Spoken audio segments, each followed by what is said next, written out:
আসসালামু আলাইকুম রহমতুল্লাহি ওয়া বারাকাতুহু।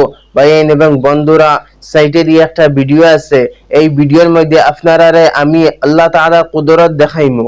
এর আগে আমি কইতাম স্যার যে আল্লাহ তাআলায় জানদার রে দুইটা চোখ দিছন, যেমন ইনসান রে আল্লাহ তাআলায় দুইটা চোখ দিছন, জানোয়ার রে আল্লাহ তাআলায় দুইটা চোখ দিছন আর দুইটা শিং দিছন। আর সাইটে একটা গরুর ভিডিও আছে। এই গরুটার তিনটা চোখ আর তিনটা শিং।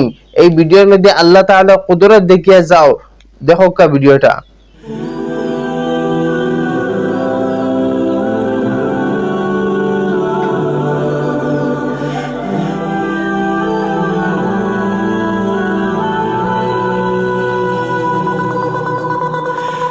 আল্লাহু আকবার। আপনারা দেখছেন ভিডিওটা যে একটা গরুর মধ্যে তিনটা চোখ আর তিনটা শিং। বেশক আল্লাহ তাআলা হর এক জিনিসের উপরে কাদির আছেন না। ইন্নাল্লাহ আলা কুল্লি শাইইন কাদির। বেশক আল্লাহ তাআলা हर चीज पर कादिर है। আল্লাহু আকবার।